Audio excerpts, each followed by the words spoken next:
jalqabarratti haadhaaf abbaa qaban ture, obbolootas qaba, obbolaa dhiiraas obbolaa durbaas qaban ture. Haa ta'uyyuu malee abbaan koos maatiin koo hundumti isaanii qabeenya baay'ee qabu, birriis qabu, midhaan qabu, waan hundaan guutuudha. Garuu immoo maatiin keenya kun amantaa kiristaanaa tasumayyuu hin jaallatan. Anis utuma kanaan jiru gaaf tokko akka tasaa ta'e amantaa kiristaanaatti nan amane. Amantiin kun na booji'e. Dubbiin Gooftaa akkuma dhageen keessa koo lixe. Kanarraan kan ka'e maatiin koo na jibban, obboloonni koo na jibban, abbaan koo haadhi koo na jibbanii manaan na ari'an. Achiin booda anis nan bade, biyya kootii bee gara biyya biraatti nan bade. Achiin booda mana namaatiin galee ergasii abbaan mana sanaa qabeenya qaba turennis akkuma kana innis amantaa kiristaanaa hin jaallatu ture. Haa ta'uyyuu malee immoo inni garaanatti hin jabaanne akka mana isaa taa'uuf naaf ayyameera. Haaluma kanaan utuma jedhu mana isaa keessaan hojjechaa ture. Mana isaa keessaa waan baay'een hojjedhaaf qoraanis haa ta'u uffatas haa ta'u miicceefiin jiraadha, qoraanis falaxeefi. Kanarraan kan ka'e utuma jedhu isaanis garaanatti jabaachuutti ka'an. Midhaan na dhawwatan, bishaan na dhawwatan, waan an nyaadhu waan an dhugu nan dhabe, uffata na dhawwatan, nan beelee nan dheebodhe. Achirraan kan ka'e fira karaa abbaatti nan dawwaladhe. Firri karaa abbaas garaanatti jabaate. Isaanis na jibban, biyya lafaa na jibbe, maatiin koo na jibbe, firoonni koo na jibban. Ammas abdiin kutan fira koo karaa haadhaatiin bilbiladhe. Innis garaanatti jabaate naa kennuu hin dandeenye. Ammas agabuu waan itti cimeef gadi ba'ee bakkee keessa jooree nama kadhachuutti hin jalqabe. Namnis garaanatti jabaate. Amantaa kiristaanaa tasumayyuu hin jaallatan, biyyichis hin jaallatu. Haa ta'u malee Gooftaan garuu garaanatti hin jabaanne. Yesuus akka namaa miti. Nama abdatee nama hin uumu. Haa ta'uyyuu malee Yesuus gaaf tokko waan ajaa'ibaa godhe. Orma warra wana jibban keessaa tokko fira naaf godhe. Akkan amantii kanatti amansiisu godhe. Dinqii isaatti mul'ise. Beela koo beela na baasee, dheebuu koo na obaasee fira naaf godhe. Anis kanarraan ka'uun dubbii Gooftaa kanatti masakkare. Innis ni amane. Isaa wajjin wangeela labsuu jalqabne. Rakkina keessan ilaaltanii wangeela labsuun dhiisnaa. Wangeelli abidda keessattis, rakkina keessattis, beela keessattis hin lallabama. Rakkina keenya ilaallee wangeela labsuun dhiifnu. Rakkinni akka darbu barree wangeela keenya labsinee galaa keenya barbaraa qopheeffannu. Ameen. Fira karaa eenyutti bilbiladhu laata? Karaa abbaa moo karaa haadhaatu anaaf gaddaa? Mee karaa amma abbaa kootitti bilbiladhe ilaala. Hello. Hello? Nagaa namni? Nagaa.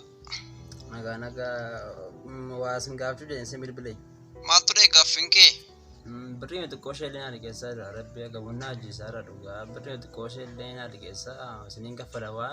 Kaatsii keessan illee miicca isinii kaffala maaligaa. Birrii nuti xiqqooshee naati keessaa. Bada siin lammaffaa bilbilee kana irratti akkam bilbilee siminii maatii eegantee kan manaa baate mitiyeeti. Kaatsii kana manaa miicca namni shi. Lammaffaa irratti bilbilee.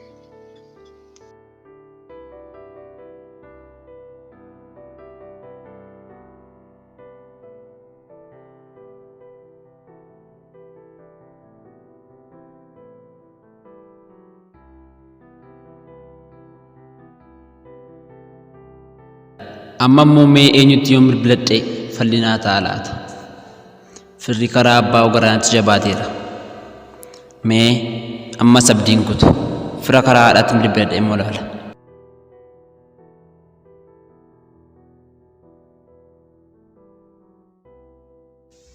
Hello. Hello? Birrii xiqqooshee allee keessanii maaligaa. Gabuuma na ajjiisaa illee yooma nandoo haala gabuuma na ajjiisaa jira. Agabunaa adeemsa na fuudhugaa birrii xiqqooshee illee naati keessaa hojii waleessinii hojjedhesinii kaffalaa waan ta'e hojjedhesinii kaffalaa maaligaa naati keessaa. Anammoo na galchana yoo duute amma qawa jedhii awwaala kee irratti dhufee raadhee boolla sii qota. Gantoon miteeti baakee faadha kee kan gantee manaa baate maal achi deebitee liqina gaafattaa hojjettuun dhabeessin jedhee hojjaa kee gabaabsuuti. Gadee akka bilbilee lammaffaa bilbilaa kana irratti. Kan koo carraan koo maaliif akkas ta'e? Firri karaadhaas karaa abbaa sunatti jabaate. Ayi carraa koo garuu wangeelaaf jedhee akkas ta'uun koo gaariidha.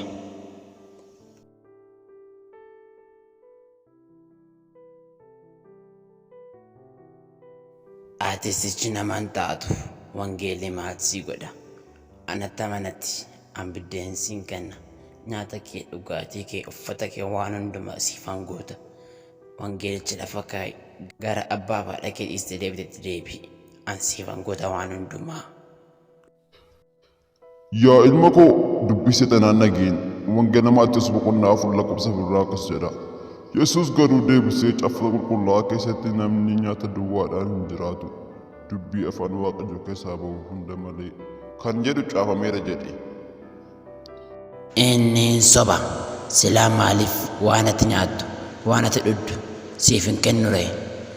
Sobee akkasiin jedha dubbiin afaan isaa keessaa ba'u maal siif buusaa jira? Maal siif gochaa jira? Silaa biddeen kee nyaata kee dhugaatii kee hunda isaa siif hin gootu. Amma waan sin jedhe raawwadhu waan hundumaa siifan goota. Wangeelicha lafa kaa'i ana duukaa bu'i. Yaa ilma koo amma sirra deebi'eessitti hima dubbii seexanaan nageen. Seexanni gowwoomsaadha. Addaamii fi Hewwaniin kan jannata keessaa baase seexanadha. Kanaafuu wangeela keessa biratti mana baate kan lafan kaa'an irratti du'i, irratti reebame, irratti ajjeefame. Dubbii Waaqayyoo kana saba hundumatti labsi. Yesus karaadha, Yesus dhugaadha, Yesus jireenya. Isaan malee gara abbaa dhaquun taasifamuyyuu hin danda'amu. Kanaafuu Yesuusin hin dhiisin. Yesuusin qabadhu. Yesus jireenya keeti. Har'a yoo beelofte iyyuu bor hin quufta. Seexanni Yesuusin iyyuu gowwoomsuu yaadeera. Yeroo inni beela'ee waan nyaatu dhabetti seexanni qoreera. Garuu hin milkoomne. Atis ofirratti hin milkeessisin yaada seexanaa.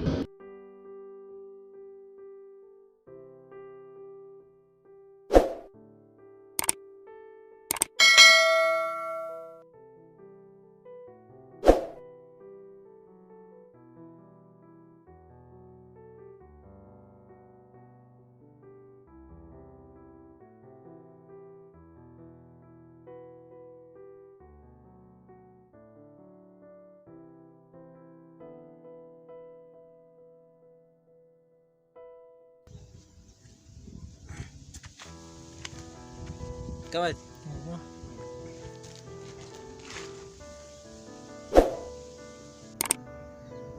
Wanti qola komisi barbaade bannaati harka dubannaati. Maal rakkatee maalas gargaara? Maal ture beektaa gaasitti nima. Jalqabaa haadhaaf abbaas qaban ture, maatii hunda qaban ture, maatiin koo sooressaa birriis qabu.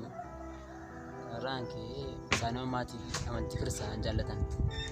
Achiin booda immoo erga wangeelatti amanee mana naariyaan ergasii mana naariyaanii mana namaatti galee jira jaaraa achis sagaluma kanaan biddeen daawwatanii midhaan daawwatanii agabuu kan jiramu logo gawaa xiqqoo shanaa ligeessii isaa jedheen sibiila dhibee qemallee itti nyaadhee du'a olaarraa. Kiristaanaati? Eeyyee kiristaanaa. Anuu amantii kiristaanaa argaatiin jibbaan. Maaliif? Kiristaanaaf jibbita maali? Yesuus karaadha, Yesuus dhugaadha, Yesuus jireenya isaa malee gara abbaa dhaquu hin danda'amu, bara baraan jiraachuu hin dandeessu isaa malee. Kana yoo hin taane bara baraan gubachaa ta'a. Amantii kiristaanaa hin jibbin malee. Oduu kee achinarraa gate. Hara na agarsiisaa amantii kiristaanaa yoo ta'e durii kee hin beekaa?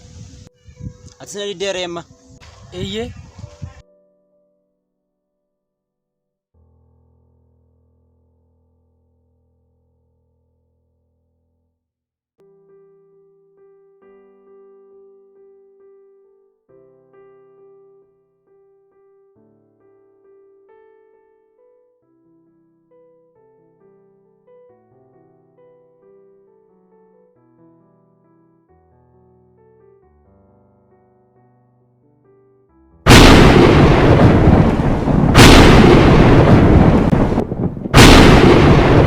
Siinon jedha nama nana na dhaggeeffadhu kan beelee nyaachisi kan dheebote obaasi garaa namatti hin jabaateen warri garraamonni biyya abdachiifame dhaaluuf jiru kanaafuu garaatti namatti hin jabaateen dhaqii nama ammaa waan si kadhate waan si gaafate guutiif dubbii sagalee Waaqayyootti amanii atillee ni eebbifamta waan kana yoo goote Waaqayyo biraa galata qabda kanaafuu dhaqii waan sin jedhe kana raawwadhuuf.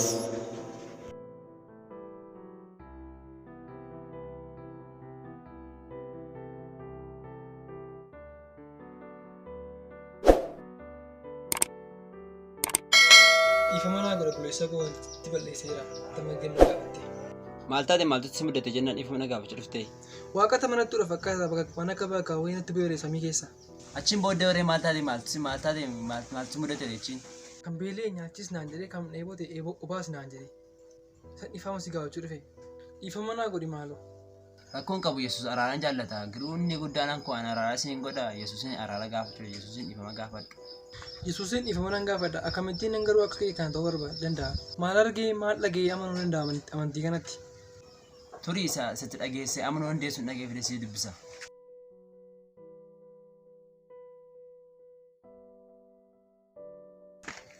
Akkas jedhama Wangeela Yohaannis boqonnaa 3 lakkoofsa 16 Waaqayyo akkasitti tokkicha ilma isaa amma dabarsee kennuufitti biyya lafaa jaallate. Kun immoo isatti kan amanan hunduu jireenya bara baraa haa qabaataniif malee haa badaniif miti jedha. Turii mas iddoo tokko si dubbisa. Ammas Wangeela Yohaannis boqonnaa 14 lakkoofsa 1 si dubbisa. Yesuus itti fufee bartoota isaatiin garaan keessan hin rafamin. Waaqayyotti amanaa, anattis amanaa. Mana abbaa koo keessa iddoo jireenyaa baay'eetu jiru. Utuu inni hin jirre ta'ee isinitti nan himan ture. Iddoo jiru sana isiniif qopheessuudhaaf nan adeema. Yommuu dhaqee iddoo sana isiniif qopheessus iddoodhuma ani jiru. Isinis akka jiraattaniif deebi'ee dhufeetan gara ofii kootiitti isin fudhadha. Lafa ani dhaqu karichi achi geessus hin beektu jedhe. Toomaas immoo yaa gooftaa eessa akka ati dhaqxu hin beeknu. Karicha immoo attamitti beekuu dandeenyaa jedhe. Yesuus deebisee karichi dhugaan jireenyis ana yoo ta'e malee eenyu iyyuu gara abbaa dhufuu hin danda'u jedhe. Anis dubbii kanatti amaneera. Kana booddee ta'e wajjin deemee wangeela kana labsuun barbaada. Amma waadaa galamuu qabu kana na galchiisiisi na amansiisi. Mootummaan waaqaan mul'ata. Gaddi koo isa dhumaa raawwata.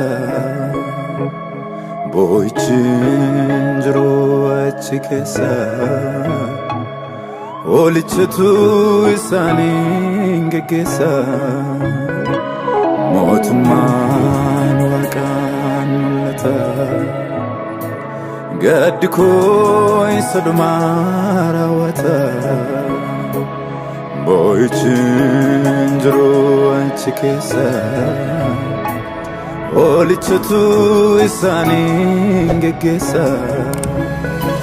Innufa Yesuus innufa. Innufa Yesuus innufa. Innufa Yesuus innufa. Innufa Yesuus innufa. Innufa Yesuus innufa. Innufa gargaaraan koo innufa. Innufa Yesuus innufa. Innufa Yesuus innufa.